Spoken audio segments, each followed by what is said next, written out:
moving on to people, I've heard some really amazing feedback about the work, Julie and Neil, that you've done with the businesses.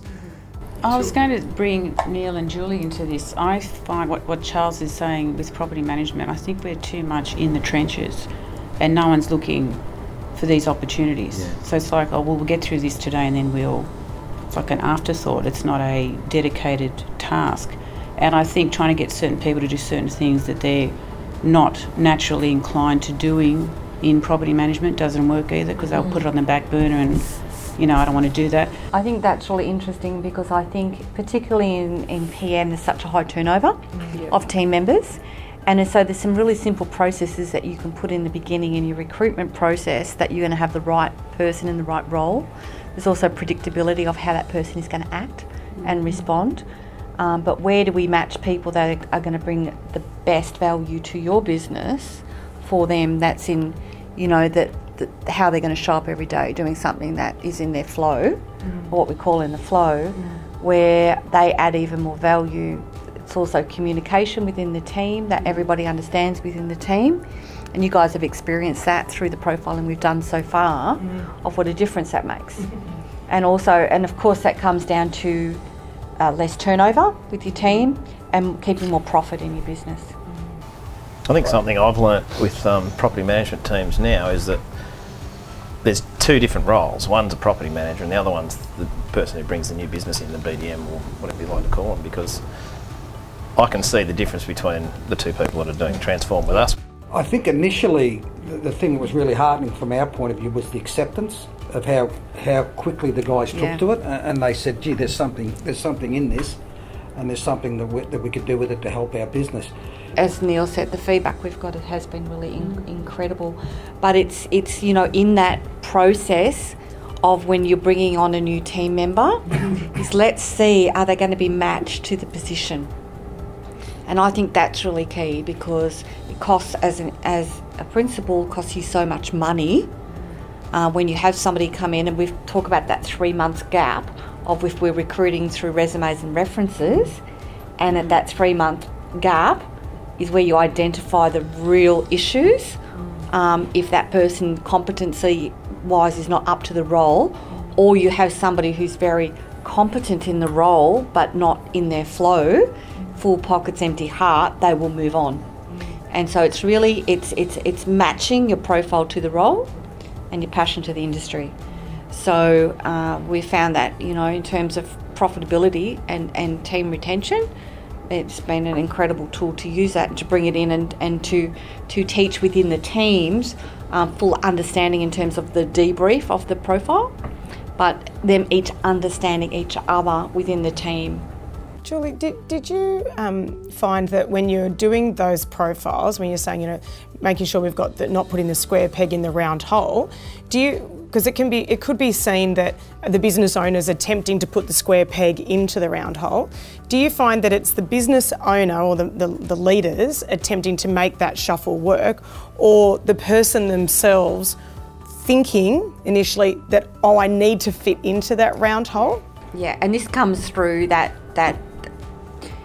not looking at it in terms of that they just got to fulfil what that job role's about. As long as they can do that, fulfil it. I've been guilty of both, I think.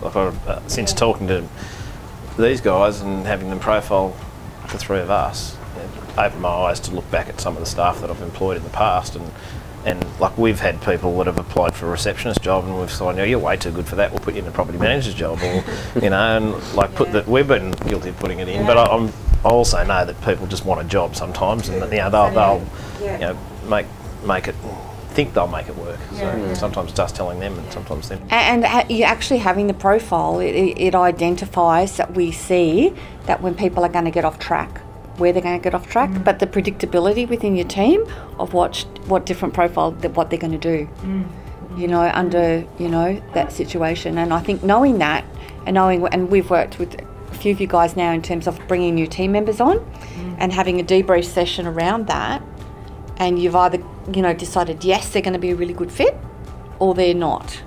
And if you can save yourself that money in the beginning and go, you know what, this person is not going to fit within the team dynamics and for that role, and not put them on, it gives you the opportunity then to recruit a better person for that role and delivering more value and more profit to your business.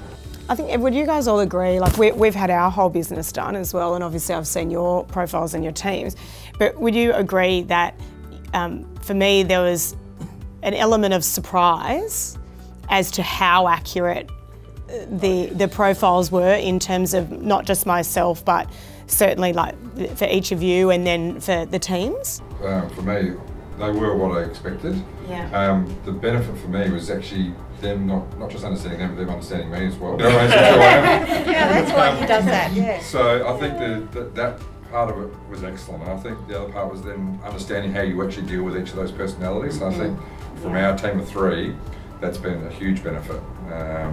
So to me, it was one of the best sessions that we've been through. Yeah. It sort of helped link a lot of the other things that we learnt, like, you know, and I think that they learnt, link it into, like, well, Kira was, for me, she was the one that sort of surprised me a little bit on how it turned out, but when you look at it, it's exactly her. Yeah.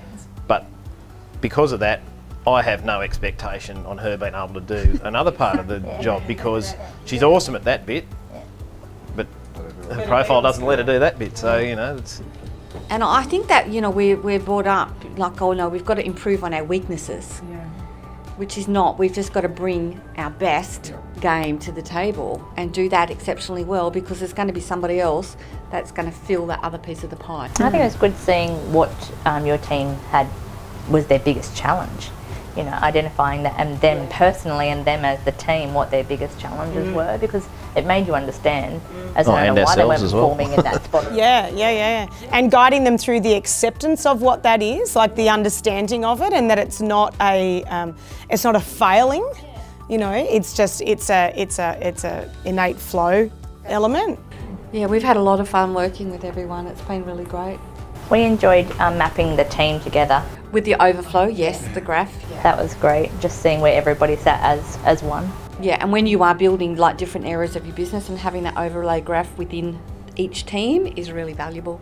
So like with your admin team, Adriana, and then the PM team, and looking at where the gap is in that team, that if we can, how are we going to actually plug that gap? I called it with my team, I called it the canoe. And I said, we've got all these people sitting holding oars, but there's some people where there's oars that are completely empty.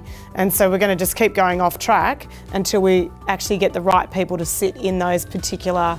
And it's also where is the gap in your business that is going to ensure the whole client experience, that they have a really great experience.